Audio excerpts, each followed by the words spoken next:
Hello guys, welcome back with our new video. In this video, I'll help you how to fix you could not create Apple ID. So guys, if you want to create a new Apple ID in your iPhone or iPad and facing this type of issue, then I'll help you how to fix it. So guys, let's start without wasting any time. So guys, first of all, you need to go back and you need to open your settings, and guys, first of all, you need to click on Wi-Fi and connect any Wi-Fi with your phone. So guys, if do not have Wi-Fi, then you open your mobile data, and guys, after this you need to click on screen time.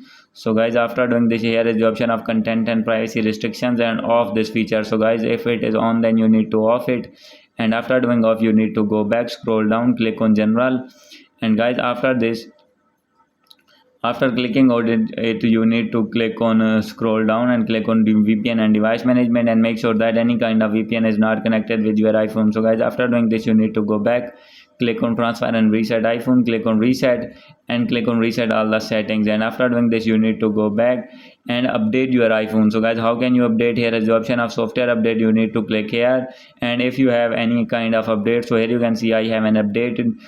So guys, first of all, you need to update your iPhone to latest iOS version. So guys, here is the latest version. So guys, you need to click on update now, and after doing update, your problem will be fixed. So guys, if still not fixed your problem, then you need to contact with Apple support, and guys, after contacting them, you need to tell them your problem to Apple team, and after this, they will fix your problem as soon as possible. So guys, hope you like this video. If you like this video, please do subscribe, comment, and share. Thank you.